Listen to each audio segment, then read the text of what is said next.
تقع مدينة حارم في شمال غرب مدينة إدلب، وتتبع لمحافظة إدلب، حيث تبعد عن مركز مدينة إدلب 40 كيلومتر تقريبا. فيها قلعة أثرية قديمة مشهورة، وفيها ينابيع وبساتين بلغ عدد سكانها حتى العام 2011 25 ألف نسمة تقريبا. أول من سكنها في العام 1825 للميلاد هي عائلة برمدة الكردية من عشيرة كيتكان، مصطفى برمدة وأولاده حسن وحسين وأحمد، حيث نصبوا فيها الخيام ثم بنوا البيوت، ولكن حزب البعث العربي الاشتراكي هجرهم عندما استولى على السلطة في سوريا. لكن منطقة حارم بالكامل كردية منذ ما قبل الميلاد، وليس فقط منذ العام 1825 للميلاد.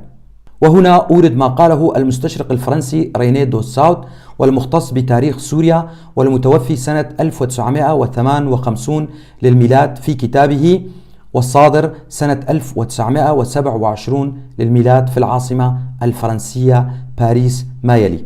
يعود تاريخ الوجود الكردي في سوريا قبل التواجد العربي بمرحلة زمنية سحيقة، ويعود لمئات السنين قبل الميلاد، حيث كان سهل العمق ومنطقة حارم مأهولة بالكرد وتحت سيطرة الكرد قبل غزو الإسكندر المقدوني للمنطقة.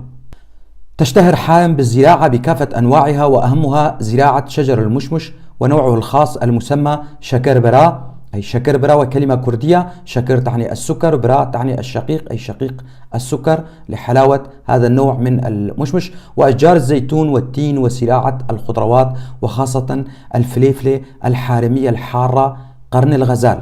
هي مدينة أثرية معروفة بمعالمها الأثرية الفريدة مثل قلعة حارم والكثير من الآثار المنتشرة في المدينة ومحيطها. من عائلاتها برمدة وهم من كيتكان وقشقش، كيخية، هنانو أيضا من رشوان، وكوسا أيضا من رشوان يسكنون في الحامضة. وكوسا كلمة كردية تقال عن الشخص ممن لديه لحية خفيفة الشعر. وعائلة مارد وخزاعي والشيخو وقويري. تضم منطقة حارم عدة مدن وبلدات، منها سلقين، أرمناز، كفر تخاريم، كفرمو، بلدة إسقاط، معرات الشلف، قورقانية، قلب لوزة، بنابل، مير اسحاق، كفر كيلة، شندلية، معصرطة، بسينة، كفر حوم، عريبة، رأس الحصن.